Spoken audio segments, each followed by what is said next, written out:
Bulletin में खुशामदीद। खत्ते की मुसलसल बदलती सूरत हाल, army chief general Qamar Javed Bajwa की जेर सदारत कोर कमांडर्स कॉन्फ्रेंस मुनक्किद की गई, जिसमें मुल्क की अंदरूनी सिक्योरिटी और सलामती पर गौर किया गया। बात करेंगे इसी पर। उस्मान खान हमारे साथ हैं। उस्मान, ये बताइए कि खत्ते की मजमूई और मुल्क की सलामती की सूरत हाल पर क्या मामला जेर गौर रहे? जी बिल्कुल, ये GHQ में 2 रोज़ा 242वीं कोर कमांडर कॉन्फ्रेंस थी, जिसमें शुरा ने आलमी, इलाकाई और मुल्क की सलामती के माहौल का जामे तौर पर जायजा लिया है। फोरम को पाक अफगान बैन के साथ जो बढ़ती हुई सूरत हाल है, दाखिली सलामती और जो मगरबी सरहद के ऊपर असरात है और चैलेंजेस है, उससे निपटने के इक़दाम पर तफसीली ब्रीफिंग दी गई है। आर्मी चीफ ने जामे बॉर्डर मैनेजमेंट को यकीनी बनाने के लिए किए जाने वाले जो सख्त इक़दाम है, उस पर इत्मीनान का इज़हार किया है। सिपा सलार का ये कहना था कि हमने अफगान अमन अमल को इंतहाई खलूस के साथ मुज़ाकरात के जरिए हल करने के लिए हर मुमकिन कोशिश की है और ये कोशिश जारी रखी जाएगी और एक इज्तिमाई जिम्मेदारी के नाते तमाम स्टेक होल्डर्स को अफगानिस्तान में पायदार अमन के लिए अपना किरदार अदा करना होगा। आर्मी चीफ का कहना था कि मुश्तरका कोशिशें खित्ते में इस्तेहकाम के लिए अहम है और तरक्की पजीर माहौल में मुख्तलिफ शोबों में पाकिस्तान को दरपेश मुतअद्दिद हिफाजती चैलेंजेस का भी जायजा दिया गया और फोरम में पूरी कौम के नुक्ते नज़र को अपनाने की जरूरत पर जोर दिया गया है। इस कोर कमांडर कॉन्फ्रेंस में आर्मी चीफ ने कोरोना, मूनसून और कौमी जो पोलियो ड्राइव है उसके खिलाफ जारी कौमी कोशिशों के दौरान जो ऑपरेशन तैयारियां हैं, आला मेयार को बरकरार रखने और सिविल इंतजामिया की जो मुस्तकिल ताउन फराहम किया जा रहा है पाक फौज की जानिब से, उस मामले में फॉर्मेशन की तारीफ की गई है। और ये एक अहम कोर कमांडर कॉन्फ्रेंस थी जो कि 2 रोज़ा कॉन्फ्रेंस और अफगान सूरत हाल के ऊपर। ठीक है उस्मान, खबर की तफसील आपने दी, आपका बहुत शुक्रिया। इसी पर बात करेंगे। जनरल रिटायर्ड अमजद शुएब साहब हमारे साथ हैं। अमजद शुएब साहब, बड़ी अहम सिचुएशन में ये अहम कॉन्फ्रेंस हुई है और जिस तरह से आर्मी चीफ साहब ने ये कहा है कि तमाम स्टेक होल्डर्स को अफगानिस्तान में पायदार क़याम अमन के लिए किरदार अदा करना होगा, इस सूरत हाल पर आपका क्या तज्जिया है? देखिए जी, एक वक्त था जब तालिबान जो थे वो नॉर्थ वजिरिस्तान में होते थे, वहाँ से ऑपरेट करते थे, तो वो इस डर से कि हम निकाले ना, वो कुछ ना कुछ हमारी बात सुनते थे। फिर जब उनको वहाँ से ज़रबेस की वजह से निकाल दिया तो उसके बाद तालिबान जो है वो फिर हम पे डिपेंडेंट नहीं रहे। आज देखें कि वो चाइना का विजिट करके वहाँ एक माहिदा करके आए हैं, रशिया गए, वहाँ भी उनको बड़ी पदीर आई है और वहाँ भी हो सकता है माहिदे की हों। ईरान में रोज़ जाते हैं और उनके लोग भी वहाँ पे रह रहे हैं, कई लीडर उनके वहाँ पे। तो इन हालात में अगर आप देखें तो तालिबान जो है वो कोई हम पे उनका निसार नहीं है कि हमारी हर बात वो माने। अब सूरत हाल है कि हमारा सुन पे बड़ा मुख्तसर है और वो सिर्फ इस वजह से है कि यहाँ पे रिफ्यूजीज हुए हैं और उन रिफ्यूजीज में हो सकता है किसी का बच्चे हो, किसी की रिश्तेदारियाँ हों या किसी की बीवी बच्चा हो यहाँ पे, तो नेचुरली उसका थोड़ा बहुत इफेक्ट है। फिर ये है कि हम समझते हैं कि न्यूट्रल हैं और हम उनकी मेहनत समाजत करके किसी की तरह राजी करने की कोशिश करते हैं, लेकिन ये दुनिया को समझना होगा कि उन्होंने 20-21 साल जो कुर्बानियाँ दी, अमेरिका जैसी ताकत से टक्कर ली, नेटो 40 मुल्क वहाँ पे बैठे हुए थे, वो लड़ते रहे, तो जो उन्होंने इतनी कुर्बानियाँ दी हैं वो सिर्फ इसलिए दी हैं कि पाकिस्तान उनको कह दे अच्छा जी ये कर दो तो वो उस तरह कर दें, वो बात नहीं है। वो उनके अपने भी मकासद हैं, उनका अपना एक मंशूर है जिसके तहत वो चल रहे हैं। फिर दूसरी बात जो याद रखने की है वो ये है कि अमेरिका ने उनको माहिदा किया, अमेरिका ने तस्लीम किया, उनसे दस्तखत किए, तस्लीम कर लिया कि वो वहाँ पे एक कुव्वत, एक एंटिटी मौजूद है तालिबान, उनको उन्होंने रद्द नहीं किया, उनसे लिख के माहिदा किया और उन्हीं से गारंटी दी है कि आइंदा जो अफगानिस्तान की सरजमीन है वो किसी के खिलाफ इस्तेमाल नहीं होगी। वो उन्होंने अशरफ गनी से नहीं दी, बल्कि अशरफ गनी को तो माहिदे में बिठाया ही नहीं। अशरफ गनी उस लिहाज से एक नाकारा चीज हो चुका हुआ है वहाँ पे। तो तालिबान जो है वो उनकी हैसियत मौजूद है। अब तालिबान ने जितने माहिदे किए, जो कुछ भी किया, उसमें उन्होंने कभी कोई गारंटी नहीं दी, न लिख के माहिदा किया कि हम जंग बंद कर देंगे। जंग बंदी की बड़ी कोशिश की गई लेकिन तालिबान नहीं माने, इसलिए जंग जारी थी, जारी रहेगी और होती रहेगी। सिर्फ फर्क क्या है कि अशरफ गनी को इंसान बनना होगा, या वो ओहदा छोड़ दे ताकि अमन का रास्ते हमवार हो, या वो तालिबान से बातचीत करे। बातचीत उन्होंने जो शुरू में की पिछले महीने के आखिर में, उस बातचीत में जाके ठीक है। और ऐसे में पाकिस्तान ये बारहा कह रहा है कि मुश्तरका कोशिशें खित्ते में इस्तेहकाम के लिए अहम है। बेहद शुक्रिया अमजद शुएब साहब, आप हमसे गुफ्तगू कर रहे थे। नादिर मीर साहब भी हमें ज्वाइन कर चुके हैं। नादिर मीर साहब, जो मलबा है नाकामी का वो पाकिस्तान पर लगता यूँ है कि डालने की कोशिश की जा रही है। पाकिस्तान के पास ऑप्शन इस वक्त हैं क्या? जिस तरह आर्मी चीफ ने भी आज कहा है कि जो जामे बॉर्डर मैनेजमेंट है इससे मजीद यकीनी बनाने के लिए सख्त इकदाम की जरूरत है। आर्मी चीफ जनरल बाजवा ने बिल्कुल सही कहा है। पाकिस्तान ने नंबर 1 तो अपनी सिक्योरिटी करनी है और कर रहा है और कर सकेगा, और उसमें जहां तक पाकिस्तान अफगानिस्तान सरहद का तल्लक है, उसमें बॉर्डर मैनेजमेंट और फेंसिंग एंड सिक्योरिटी और बाकी जो तमाम जरूरियात है वो पूरी करनी है पाकिस्तान। और आगे चूंकि हम निकल गए हैं, वहां जो सूरत हाल बन रही है, उसके बाद अगर इनसिक्योरिटी बढ़ती है तो पाकिस्तान ने first of all Pakistan has to defend itself. ये तो हम शुरू से कह रहे हैं कि अफगानिस्तान में अमन कराना या उसके अलावा बाकी खित्ते में या दुनिया में, वो तो बात की बात है ना। हमने तो पहले पाकिस्तान की फिक्र करनी है। उसके बाद दूसरी बात यह है कि पाकिस्तान में बहुत पॉजिटिव रोल और peaceful role and for the stability of not only Afghanistan but the greater region Pakistan ने एफर्ट थ्रू आउट किया, अभी भी कर रहे हैं। हैविंग सेड दैट, ये जो अब सूरत हाल है उसके अंदर असल मसला तो ये है कि अमेरिका एग्जिट कर गया along with American forces, along with NATO forces, और जो पीछे रह गए हैं वहाँ अफगानिस्तान में जो एक पॉलिटिकल मिलिट्री वैक्यूम है, उसके अंदर दो बड़ी फोर्सेस हैं, एक वहाँ काबुल रजीम है और दूसरी उससे अफगान तालिबान है। अब इस वक्त जो सूरत नजर आ रही है सारी दुनिया को, अफगान तालिबान आर मेकिंग या वो पेशकदमी कर रहे हैं। तो अब जो भी सेटलमेंट आगे होना है वो जो सूरत अफगानिस्तान में बननी है उसके ऊपर होना है।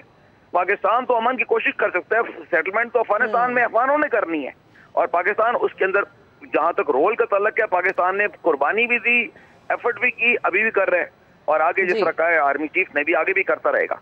बिल्कुल, पाकिस्तान आगे भी यही कोशिशें करता रहेगा। नादिर मीर साहब, इस वक्त जनरल रिटायर्ड नईम खालिद लोधी साहब ने भी हमें ज्वाइन कर लिया है। सर, एक तरफ अफगानिस्तान की सूरत हाल आपके सामने है कि वहाँ पर किस तरह से शदीद इस वक्त जंग जारी है तालिबान और अफगान हुकूमत के दरमियान। दूसरी जानिब पाकिस्तान जिस तरह से इनिशिएटिव ले रहा है, आर्मी चीफ ने भी आज ये कहा है कि जो पाकिस्तान का अमन है उसको यकीनी बनाने के लिए बॉर्डर मैनेजमेंट को मजीद बेहतर करना होगा। इसके साथ साथ ये बातें भी तमाम हमारे सामने हैं कि अफगानिस्तान में अगर अमन ख़राब होता है तो इसके असरात पाकिस्तान पर भी आते हैं। आइंदा क्या हालात देख रहे हैं आप? जी बहुत शुक्रिया। मेरा ख्याल ये बहुत अहम कोर कमांडर्स कॉन्फ्रेंस थी, क्योंकि जो इस वक्त हालात हैं अफगानिस्तान के और जो मुख्तलिफ खींचातानी हो रही है वो सबके सामने है, और ज़रूर उन्होंने अपने फैसले किए होंगे। वो सही बिल्कुल कहा आर्मी चीफ ने कि हमें अपनी बॉर्डर मैनेजमेंट को ठीक करना होगा, हमें अपनी तैयारी में रहना होगा। लेकिन जो कुछ मुझे नज़र आ रहा है वो तो ऐसे है कि मेरी नज़र में अफगानिस्तान अपने मंतकी अमन की तरफ जा रहा है। लोग तो बहुत शोर क्या मचा रहे हैं कि जी वहाँ क़यामत सुग़रा आने वाली है और पता नहीं क्या होने वाला है। बात यह है कि ये तो होना ही था। जब 20 साल तक एक इतनी बड़ी फौज, काबिल फौज कहीं से जाएगी तो ये तो नहीं मुमकिन कि जी सब लोग एकदम पुरअमन हो जाएंगे। जिन लोगों के साथ देखें उन्होंने किससे लिया था इक़्तिदार, किससे छीना था अमरीकी फौज ने, और क्या जोर की बुनियाद पे नहीं छीना था। तो आज हमारा ये कहना कि जी अगर कोई जोर जबर से आया तो हम नहीं मानेंगे, मुझे नहीं मालूम, इसको ज़रा रिव्यू करना चाहिए। इसको भी अवाम मंजूर कर ले, मेरे ख्याल हमें वो गवर्नमेंट मंजूर होनी चाहिए। और मैं देख रहा हूँ कि ये चंद महीनों की बात है, मामले सेटल हो जाएंगे, अशरफ गनी घुटने टेक देगा, अफगान तालिबान एक इंक्लूसिव हुकूमत बनाएंगे, अकेले नहीं करेंगे और लोगों को साथ मिलाएंगे। ठीक है, नईम खालिद लोधी साहब, सूरत हाल पर आपने तबसरा किया। नादिर मीर साहब, आप भी हमारे साथ थे, आप दोनों का शुक्रिया। और दुश्मन कुव्वतों की एक और साजिश बेनकाब हो गई। बदकिस्मती से मुल्क की सियासी जमातें भी बैरूनी दुश्मनों के हाथों में खेल रही हैं। वज़ीर इत्तलात फवाद चौधरी और कौमी सलामती के मुशीर मुईद यूसुफ ने प्रेस कॉन्फ्रेंस करते हुए इंकशाफ किया कि सोशल मीडिया पर पाकिस्तान मुखालिफ ट्रेंड चलाने में PTM मुलव्विस है। पाकिस्तान के खिलाफ झूठी खबरें चलाने और दुनिया में हमें बदनाम करने के लिए इसराइल, भारत और अफगानिस्तान से सरकारी सतह पर नेटवर्क चलाया जा रहा है। बड़ा अफसोस है ये कहते हुए कि पाकिस्तान के खिलाफ जो बड़े सोशल मीडिया ट्रेंड्स हैं उनको इंडिया ने लीड किया है, और उसमें पाकिस्तान के अंदर जो सबसे बड़ा प्लेयर है जिसने हिंदुस्तान की मदद की है वो PTM और उससे ताल्लुक़ रखने वाले जो वर्कर्स हैं वो हैं, और उसके बाद उसमें अफगानिस्तान की जो मौजूदा हुकूमत है उसके लोग जो हैं वो शामिल हुए हैं। सैंक्शन पाकिस्तान है। ये जो ट्रेंड है इसको दोबारा 20,000 ट्वीट्स जो हैं वो PTM ने इसमें जो हैं वो डाली। इसमें अफगानिस्तान के वाइस प्रेसिडेंट अमरुल्लाह साले ने भी इसमें ट्वीट की है। उसके बाद नेशनल सिक्योरिटी एडवाइज़र रहमतुल्लाह अंदौर ने इसमें ट्वीट की है, और डिफेंस मिनिस्टर जनरल बिस्मिल्लाह मोहम्मदी जो हैं उन्होंने भी इस ट्वीट में हिस्सा लिया है। कुल मिला के 8 लाख ट्वीट्स जो हैं ये की गई हैं और इसमें भी जो बहुत बड़ा जो ट्विटर का जो आप देखिए कि जो ट्वीट्स हो रही हैं वो दोबारा हिंदुस्तान से हो रही हैं और अफगानिस्तान से हो रही हैं। और नेशनल सिक्योरिटी एडवाइजर मोहिब जो है उन्होंने की है, जिन्होंने अभी मुलाकातें भी की, आपको पता ही है। तालिबान की मुसलसल पेशकदमी, अफगान सदर अशरफ गनी ने आर्मी चीफ को ओहदे से हटा दिया। शिमाल मशरकी सूबे बदख्शां का दारुल हुकूमत फैजाबाद भी तालिबान के कंट्रोल में आ गया। एक हफ्ते में 9 दारुल हुकूमतों पर कब्जा कर चुके हैं। इस वक्त अफगानिस्तान की मौजूदा सूरत हाल क्या है, इस इंटरैक्टिव स्क्रीन पर मौजूद अफगानिस्तान के इस नक्शे से आपको समझाने की कोशिश करते हैं। सबसे पहले जिक्र करते हैं तालिबान का, जो कि तेज़ी से अफगानिस्तान में इस वक्त छाते जा रहे हैं। सुर्ख ये रंग है जो कि जाहिर कर रहा है कि तालिबान इस वक्त ये अहम इलाके हैं, ये अहम सूबे हैं, ये अहम शहर हैं जहां पर अपना गलबा कायम करने में वो कामयाब हो चुके हैं। शिमाल के शहर कंदूज, सरेपुल, तालकान और शबरगान है। इसके अलावा जुनूब मगरिब में जरिंज और इससे आगे 9 सूबे हैं जो कि तालिबान के अब कंट्रोल में आ चुके हैं। अफगान हुकूमत इस मौके पर कहाँ खड़ी है? ये नीला रंग ये जाहिर कर रहा है कि वो तमाम इलाके हैं जहाँ पर इस वक्त अफगान हुकूमत का कंट्रोल है। इसमें अगर बात की जाए तो काबिल ज़िक्र दारुल हुकूमत काबुल है, इसके अलावा कंदूज का अहम शहर है और साथ ही साथ कंधार। ये 3 वो शहर हैं जहाँ पर इस वक्त अफगान हुकूमत का कंट्रोल जारी है। लेकिन सूरत हाल किसी भी वक्त चेंज हो सकती है और वो चेंज क्यों हो सकती है ये भी आपको समझाने की कोशिश करते हैं इस जर्द रंग की मदद से, जो कि जाहिर कर रहा है ये वो तमाम इलाके हैं जहां पर इस वक्त घमसान का रंग जारी है। शदीद लड़ाई यहां पर जारी है और इसमें काबिल ज़िक्र हलमंद, कंधार और काबुल है। यहां पर इस वक्त लड़ाई जारी है और तालिबान ये कोशिश कर रहे हैं कि इन इलाकों पर भी अपना कंट्रोल वो कायम कर सकें। तो इसमें एक चीज़ सबसे ज़्यादा अहम काबुल के हवाले से भी है, जिसके तीनों अतराफ इस वक्त शदीद लड़ाई जारी है और ये जो रंग है नीले रंग का, ये किसी भी वक्त चेंज हो सकता है।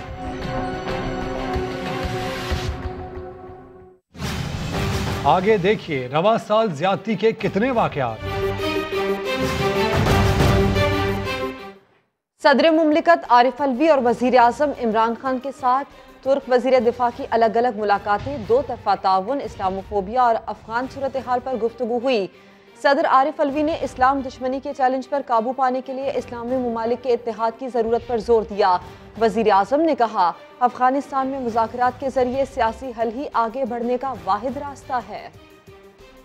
आगे बढ़ते हैं। 1.5 साल में मुल्क को इस्तेहकाम की तरफ लाए पाकिस्तान अब तरक्की की राह पर गामजन है। वजीर आज़म इमरान खान ने बहावलपुर में किसान कन्वेंशन से खिताब किया। कहा मोटरसाइकिल्स और गाड़ियों की फरोख्त के रिकॉर्ड टूट गए, हुकूमत किसानों की मदद करेगी। इमरान खान का कहना था करंट अकाउंट इस वक्त हमारा चैलेंज है, डॉलर की कमी होने से हमें IMF के पास जाना पड़ता है। जो 1100 अरब रुपया मजीद गया किसानों के पास, इसकी बहुत बड़ी वजह यह थी कि गंदम की कीमत मिली किसानों को, गन्ने की कीमत मिली। जो हमारा आगे विजन ये है कि किसानों की जो उनकी इनकम है, जो उनकी कमाई है, वो हम दुगनी करें। पाकिस्तान की तारीख के सबसे ज्यादा मोटरसाइकिल बिके हैं इस साल। कभी पाकिस्तान की तारीख में इतना मोटरसाइकिल नहीं बिका। टोयोटा की गाड़ियों के रिकॉर्ड टूट गए हैं, कभी इतनी गाड़ी नहीं बिकी। पहले स्टेबल किया, अब आहिस्ता आहिस्ता मुल्क ऊपर जा रहा है। तकरीबन 4% मुल्क की ग्रोथ रेट है, लेकिन अब इसको और ऊपर लेके जाना है। जब तक हम अपने मुल्क में ज्यादा डॉलर नहीं लेके आते, इधर मुल्क जाके फंस जाता है, फिर हमें IMF के पास जाना पड़ता है, डॉलर की कमी हो जाती है। इसलिए जो हम चीजें खाने पीने की इंपोर्ट करते हैं, और इस साल हमने सबसे ज्यादा पाकिस्तान की तारीख में खाने पीने के अनाज इंपोर्ट किया है। अपोजिशन इत्तेहाद से अहम खबर आपको दें। इस्लामाबाद में जारी PDM के इजलास में हुकूमत की जानिब से इंतखाबी इस्लाहात को मुस्तरद कर दिया गया। इंतखाबात तरमीमी बिल पर हुकूमत को टफ टाइम देने का फैसला किया गया है। मजीद जान लेते हैं सभा के नुमाइंदे उस्मान खान से। उस्मान, तो क्या हिकमत अमली होगी अब अपोजिशन की? जी बिल्कुल, इस वक्त जो है वो PDM का सरबराही इजलास मौलाना फजलुर रहमान की सदारत में जारी है और अब से कुछ देर बाद ये बाज़ाब्ता तौर पर खत्म हो जाएगा। जो इतलात आ रही हैं उसके मुताबिक PDM ने इंतखाबात तरमीमी बिल पर हुकूमत को टफ टाइम देने का फैसला किया है और PDM इंतखाबात से मुतल्लिक तरमीमी बिल पर सख्त मौक़िफ़ इख्तियार करेगी और साथ ही साथ जो इलेक्ट्रॉनिक वोटिंग मशीन है उससे मुतल्लिक भी PDM ने सख्त मौक़िफ़ इख्तियार करने का फैसला किया है और इसको गैर ज़रूरी करार दिया है इंतखाबात में इस्तेमाल को। और PDM ने PTI हुकूमत के हर तरह के एक तरफा इलेक्शन रिफॉर्म्स को भी मुस्तरद कर दिया और उनका ये कहना है कि अपोजिशन की मुशावरत से जो रिफॉर्म्स की जाएंगी उसको कबूल किया जाएगा, लेकिन अभी तक की जो रिफॉर्म्स ड्राफ्ट जो तैयार किया गया इस्लाहात का वो हुकूमत की जानिब से तैयार किया गया जिसको PDM और अपोजिशन की जमातें जो हैं वो तस्लीम नहीं करती हैं। अपडेट्स के लिए शुक्रिया उस्मान। वज़ीर मुमलिकत बराए इत्तलात फारूक हबीब ने अपोजिशन की बैठक को सियासी बेरोजगारों का इज्तिमा करार दे दिया। कहते हैं PDM में मीम की जगह शीन लेती नजर आ रही है। एक PDM मज़ाहमत और दूसरी पाँव पकड़ने की बातें करती है। उन्होंने नवाज शरीफ की लाहौर हाई कोर्ट में जमा करवाई गई मेडिकल रिपोर्ट पर भी सवालात उठा दिए। PDM में हमें मीम नज़र नहीं आ रही, शीन जो है वो आगे नज़र आ रही है। और ये जो मीन और शीन की लड़ाई है, एक PDM पाँव पकड़ने वाली है और एक PDM मज़ाहमत करने वाली है। धरने जिनके अदम एतमाद लॉन्ग मार्चेस का बयानिया मुंह के बल नीचे पड़ा हुआ है, ये रोते धोते रहेंगे। मेडिकल रिपोर्ट जमा हुई है, लगता है कि वहाँ भी ये रिपोर्टें जो हैं वो डॉक्टर अदनान जाली रिपोर्टें बना रहे हैं। ये कहा जा रहा है कि कोविड की वजह से उनको जो है वो सफ़र की इजाज़त नहीं है। हाइड पार्क में वॉक करते नज़र आते हैं, पोलो मैच खेलते नज़र आते हैं, गीत की महफिलें सजाई हुई हैं। वहाँ पर कोविड SOPs का किसी किस्म का कोई ख्याल नहीं है। एक इंजेक्शन तक नहीं इन्होंने लगवाया। जिस मुल्क के अंदर ये भाग कर गए हैं वो मुल्क भी अब इनको वहाँ नहीं रखना चाहता। तो मरियम सफदर ये बयान दे चुकी हैं कि नवाज शरीफ जो हैं उनको अगर आप NRO दे दें, यानी वो जो जान की ज़मानत है वो NRO मांग रही थी कि NRO दे दें, सजाएं ख़त्म हो जाएं, लूटा हुआ पैसा वापस ना मांगे जाए, वो अगली ही फ़्लाइट पे वापस आ जाएंगे। और अभी खबर ये कि मरियम नवाज के बेटे जुनैद की शादी सैफुर रहमान की बेटी आयशा से तय हो गई। मज़ीद जान लेते हैं समा के नुमाइंदे इमरान भट्टी से। इमरान, कब होगी फिर ये शादी? जी बिल्कुल, मुस्लिम लीग नून की नायब सदर मरियम नवाज, कैप्टन रिटायर्ड सफदर अवान के साहबजादे जुनैद सफदर और मुस्लिम लीग नून के रहनुमा थे सैफुर रहमान, उनकी बेटी आयशा की जो शादी है वो तय पाई है। अज़राए के मुताबिक उनके जो निकाह की तकरीब है वो 22 अगस्त को लंदन में होगी, जबकि इस निकाह की तकरीब में मरियम नवाज कैप्टन सफदर शरीक नहीं होंगे, वो पाकिस्तान से ऑनलाइन इस तकरीब में शिरकत करेंगे। जबकि अज़राए के मुताबिक लंदन में उनके हसन हुसैन नवाज शरीफ और सादा की फैमिली है वो इस तकरीब में शरीक होगी और साथ साथ मखसूस और करीबी जो दोस्त और अजीज़ अकारब हैं फैमिली के, उनको दावत नामे भी भिजवा दिए गए हैं। जी, अपडेट्स के शुक्रिया। इमरान भट्टी हमें आगाह कर रहे थे। मरियम नवाज के बेटे जुनैद की शादी सैफुर रहमान की बेटी आयशा से तय हो गई है। 22 अगस्त की तारीख रखी गई है निकाह की। और ऐसे में ये खबरें भी अब सामने आ रही हैं कि बहू घर आएंगी लेकिन मरियम नहीं जाएंगी। अपडेट्स के लिए शुक्रिया इमरान भट्टी। इमरान खान के खिलाफ तहरीक अदम एतमाद की तहरीक लाने के बयान पर शेख रशीद ने बिलावल भुट्टो को निशाने पर ले लिया। बोले PP चेयरमैन तो खुद पैदाइश के बाद से अदम एतमाद पर चल रहे हैं, अपोजिशन जो चाहे कर ले, इमरान खान 5 साल पूरे करेगा। वजीर दाखिला का कहना था कि खित्ते की मौजूदा सूरत हाल में मकामी सियासत की गुंजाइश नहीं रहती, अपनी सरजमीन किसी के खिलाफ इस्तेमाल नहीं होने देंगे। मैं अपोजिशन को ये कहना चाहता हूँ, जो दिल करता है वो कर लो, हाथ आसमान पे ले जाओ, पाँव जमीन पे ले आओ, खला में लटको। इमरान खान टिका के 5 साल पूरे करेगा। अपोजिशन को मैं कभी कभी मुफ्त मशवरे देता हूँ, आज भी मुफ्त मशवरा दे रहा हूँ। पाकिस्तान इंटरनेशनल सियासत यहाँ होने जा रही है, डोमेस्टिक सियासत की यहाँ गुंजाइश नहीं है। बिलावल भुट्टो जिस दिन का पैदा हुआ है वो अदम एतमाद पे चल रहा है। ये तो हमें कह रहे थे जो दिसंबर चला गया, इस दिसंबर को चले जाएंगे। बजट में भी इमरान खान को पाएंगे। पाकिस्तान की फोर्सेस जो है वो बॉर्डर पे पूरी तरह चाको चौबंद है। बॉर्डर में कोई महाजर नहीं आ रहा जी, कोई महाजर नहीं आ रहा। फर्स्ट क्लास हैं हालात, सब ठीक है। इंडियन और NDS सारे साजिश कर रहे हैं पाकिस्तान पर मलबा गिरा जाए, पाकिस्तान को दुनिया की नज़रों में बदनाम किया जाए। हमने 70-80 हज़ार जाने पहले दी हैं और अब इमरान खान का ये फैसला है कि ना हमारी सरजमीन किसी के खिलाफ इस्तेमाल होगी, ना किसी को इस्तेमाल करने देंगे। पाकिस्तान के अंदर इंतशार और खलफशार पैदा करने की साजिश है, दहशत गर्दी के वाक़यात का खतरा है। खबरों में आगे देखिए, अब तक साल की सबसे बड़ी चोरी। नूर मुकद्दम कत्ल केस की फॉरेंसिक रिपोर्ट में मुलजिम जाहिर जाफर का डीएनए और फिंगरप्रिंट्स वकवा से हासिल नमूनों के साथ मैच कर गए। मुलजिम ने कत्ल से पहले मकतूला को ज्यादती का निशाना भी बनाया। सीसीटीवी फुटेजेस में नजर आने वाला शख्स जाहिर जाफर ही है। नईम अशरफ भट्ट की रिपोर्ट। नूर मुकद्दम केस की पंजाब फोरेंसिक एजेंसी की रिपोर्ट में अहम इंकशाफात। जाहिर जाफर का डीएनए मौका से हासिल नमूनों के साथ मैच कर गया। कत्ल के लिए इस्तेमाल होने वाले चाकू पर भी मुलजिम ही के फिंगरप्रिंट्स मिले हैं। ज़राए के मुताबिक मुलजिम ने नूर मुकद्दम को कत्ल करने से पहले ज्यादती और बदतरीन तशद्दुद का निशाना बनाया। कत्ल के अलावा ज्यादती में भी जाहिर जाफर का डीएनए मैच कर गया है। मकतूला का पोस्टमार्टम मौत के 12 घंटे बाद किया गया। इस्लामाबाद पुलिस को भेजी गई रिपोर्ट में बताया गया है कि जो सीसीटीवी फुटेजेस फोरेंसिक के लिए एजेंसी को मौसूल हुई, इसमें नजर आने वाला शख्स जाहिर जाफर ही है। नईम अशरफ भट्ट, समा, लाहौर। पंजाब में रवां साल अब तक ज्यादती के 34,000 केसेस रिपोर्ट हुए। लाहौर हाई कोर्ट में पेश की गई पुलिस रिपोर्ट में खौफनाक इंकशाफात। अदालत ने एंटी रेप ऑर्डिनेंस पर अमल दरामद न होने पर गहरी तशवीश का इजहार किया। कहा सिस्टम में इस्लाहात की जरूरत है। तहकीकात कम अज कम ग्रेड 17 का ऑफिसर करे। GIT बनाकर खातून अफसर को भी शामिल किया जाए। अरशद अली की रिपोर्ट। लाहौर हाई कोर्ट में ज्यादती के मुलजिम की जमानत पर समाअत। अदालत ने अहम हदायत जारी कर दी। जस्टिस अलीजिया बाजवा ने समाअत की। पुलिस की जानिब से पंजाब में ज्यादती के केसेस का रिकॉर्ड पेश किया गया। रिकॉर्ड के मुताबिक साल 2021 के पहले 7 माह में मजमूई तौर पर 34,000 से ज्यादा मुकदमा दर्ज हुए। जस्टिस अलीजिया बाजवा ने कहा कि ज्यादती के केसेस में मुतासर खातून के लिए बहुत ही खौफनाक लम्हात होते हैं। बदकिस्मती से खातून को जिल्लत, कमजोर इंसाफ की फराहमी, जिंदगी के खतरात और समाजी मसाइल का सामना करना पड़ता है। ऐसे केसेस में क्रिमिनल जस्टिस सिस्टम में इस्लाहात की जरूरत है। फाजिल जज ने हदायत की कि ज्यादती केसेस में ग्रेड 17 से कम के ऑफिसर से तहकीकात नहीं करानी चाहिए। ज्वाइंट इन्वेस्टिगेशन शेड्यूल के तहत JIT बनाई जाए, जिसमें एक SP इन्वेस्टिगेशन, एक DSP, एक SHO और एक खातून पुलिस ऑफिसर शामिल हो। इस फैसले का वकला ने खैर मकदम किया है। लैंडमार्क जजमेंट मैं कह सकता हूँ। ऑर्डिनेंस आ चुका था, लेकिन 7 माह पहले उस ऑर्डिनेंस पे इम्प्लीमेंटेशन के हवाले से कोई काम नहीं किया। अदालत में पेश की गई पुलिस रिपोर्ट के मुताबिक एंटी रेप ऑर्डिनेंस पर अमल दरामद के लिए वसाइल और फंड्स की कमी है। इब्तदाई तौर पर 4 अरब 90 करोड़ रुपए दरकार हैं, जबकि सालाना 85 अरब से ज्यादा रकम इस ऑर्डिनेंस पर अमल दरामद कराने के लिए जरूरत है। कैमरामैन हावर महमूद के साथ अरशद अली, समा, लाहौर। कराची आइए चंडीगढ़ रोड पर सिक्योरिटी कंपनी का ड्राइवर सिक्योरिटी गार्ड के हमरा 20 करोड़ रुपए लेकर फरार हो गया। मुलजिम रकम के साथ असलहा भी ले गया।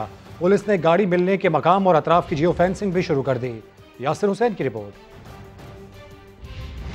यह कराची में मीठाधर थाने के बाहर मौजूद वो कैश वैन है जिसका ड्राइवर 20 करोड़ रुपए लेकर उड़नछू हो गया।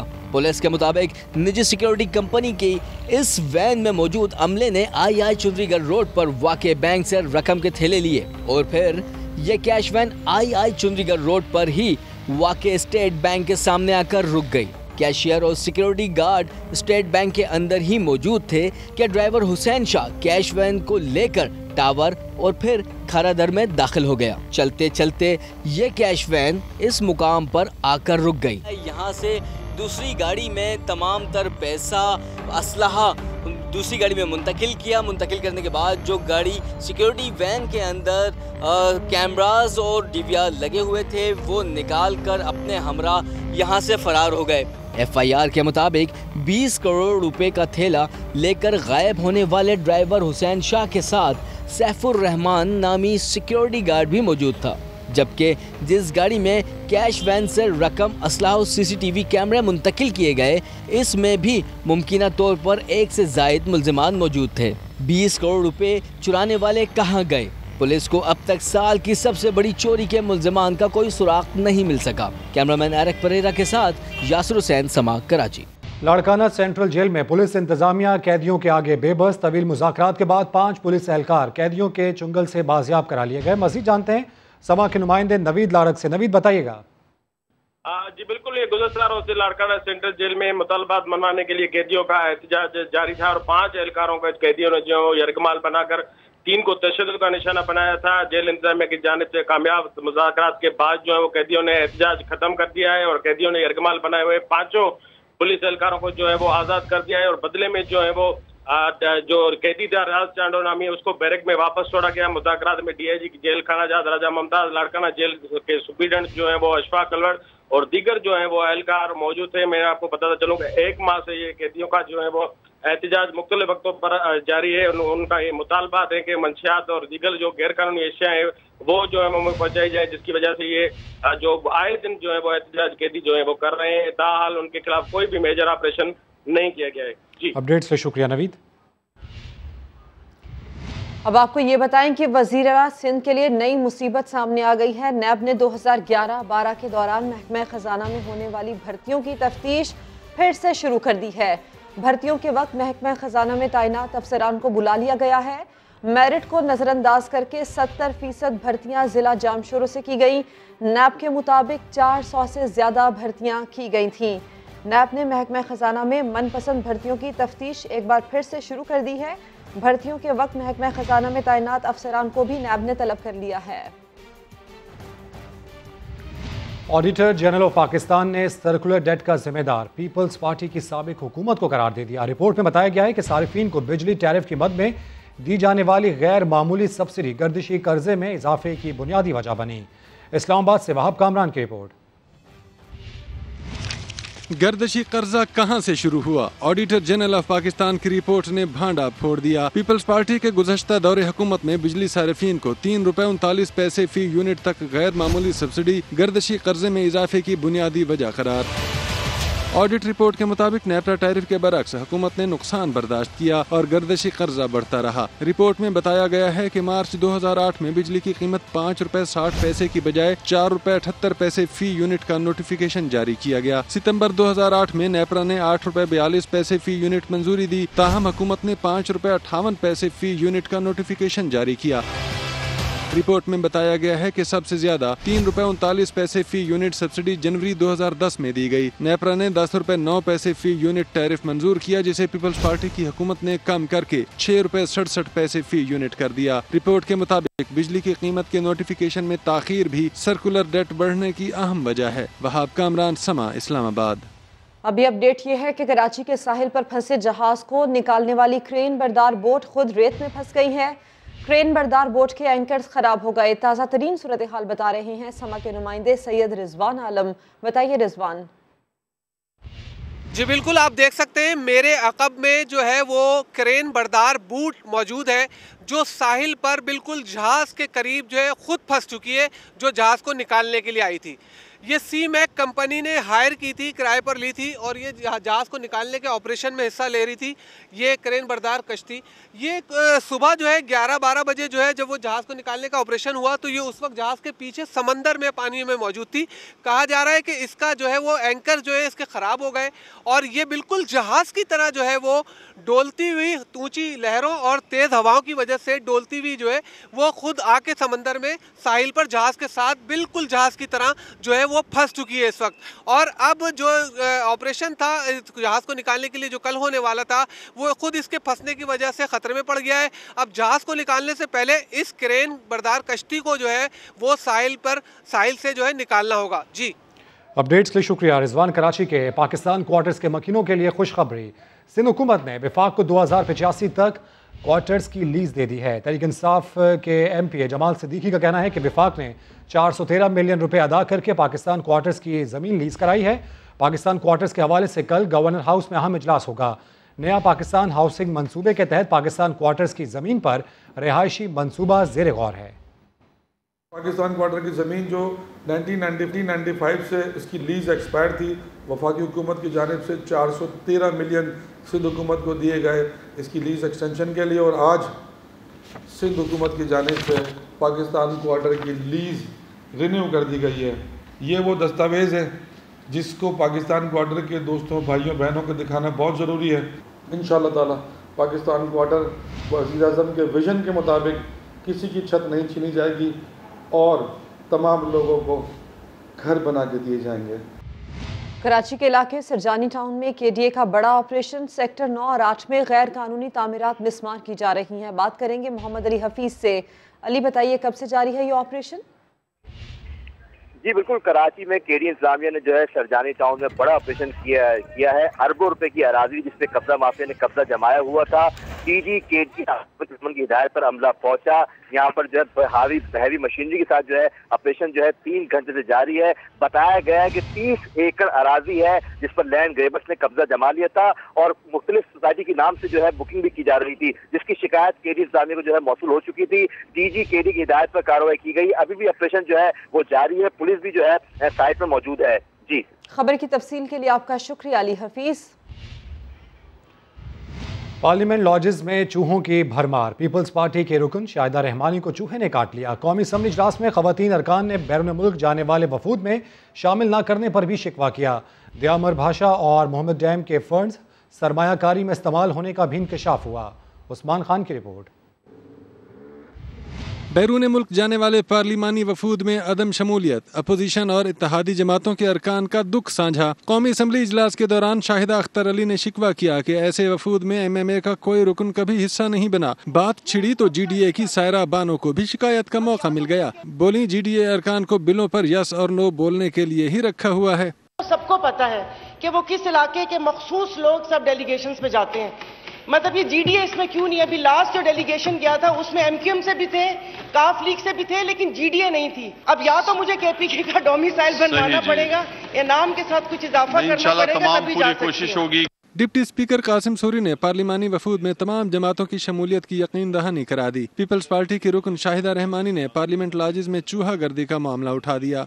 रात को ये मेरे हाथ में चूहे ने काटा है, मैं सो रही थी और अभी गई हूँ, मैंने टेटनस का इंजेक्शन लगवाया है, अभी एंटी रेबीज इंजेक्शन लगवाया है। ये कब तक होता रहेगा? वजारत आबी वसाइल ने दयामिर भाषा और मोहम्मद डैम के लिए जमा फंड्स की तफसीलात कौमी असम्बली में पेश कर दी। डैमों की तामीर के लिए जमा रकम से 6 मरतबा ट्रेजरी बिल्स में सरमायाकारी का इंकिशाफ हुआ। तहरीरी जवाब में बताया गया कि वापडा ने आज तक फंड्स में से कोई रकम नहीं ली। कोरोना की सूरत हाल आपको बताते हैं। कोरोना से एक दिन में मजीद 81 अफराद इंतकाल कर गए। 4856 नए केसेस भी रिपोर्ट हुए। NCOC ने मुहर्रमुल हराम के दौरान SOPs पर अमल दरामद यकीनी बनाने की हिदायत कर दी।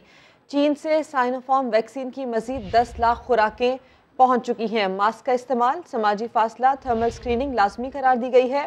इसके साथ साथ ये भी कहा गया है कि मुहर्रमुल हराम में SOPs पर अमल दरामद यकीनी बनाया जाए।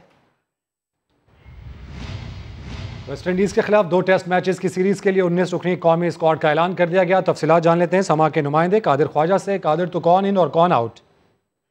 ये बिल्कुल वेस्ट इंडीज के खिलाफ 2 मैचेस पर मुश्तमिल सीरीज के लिए 19 रुकनी कौमी टेस्ट स्क्वाड का ऐलान किया गया है। स्क्वाड टीम के कप्तान वर्चुअल प्रेस कॉन्फ्रेंस के जरिए किया। स्क्वाड में शामिल हैं बाबर आजम, मोहम्मद रिजवान हैं, रफीक, आबिद अली, अजहर अली, फहीम अशरफ, फवाद आलम, हसन अली, इमरान बट, मोहम्मद अब्बास, नसीम शाह, नुमान अली, साजिद खान, सरफराज अहमद, शाहीन शाह अफरीदी, शाहनवाज धानी, यासर शाह और जाहिद महमूद। तो बाकी पर मोहम्मद का हिस्सा नहीं बनाया गया और बाबर आजम कहते हैं कि हेड कोच की मशावरत से उनको घर फैसला किया गया है ताकि वो अपने अहलियाना के साथ वक्त गुजारें और अफगानिस्तान इसके भरपूर तरीके से फ्रेश हो। ठीक है, अपडेट्स के शुक्रिया कादिर ख्वाजा। और आज़ादी का दिन करीब आते ही हर सू खुशियां फैल जाती हैं, लेकिन कुछ लोग खुशी का इजहार दूसरों को तकलीफ देकर करते हैं। ये लोग कौन हैं जानते हैं साद साबरी की रिपोर्ट में।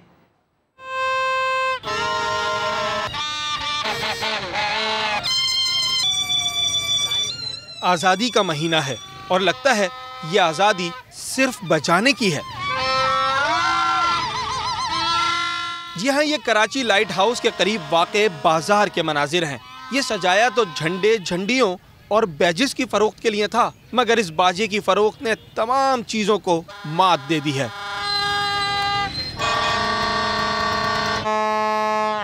कोई बेचने के लिए बजा रहा है तो कोई खरीद कर बचा रहा है।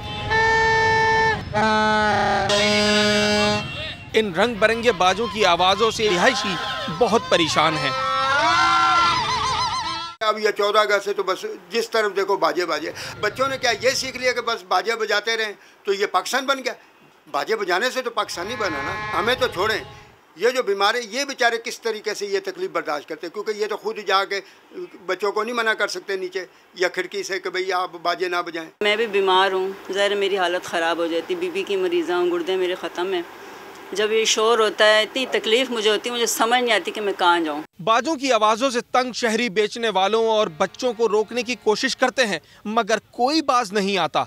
इस पर दिल दुखता है हमारा, न किसी को बोल सकते, अगर बोलने जावे तो झगड़ा होता है।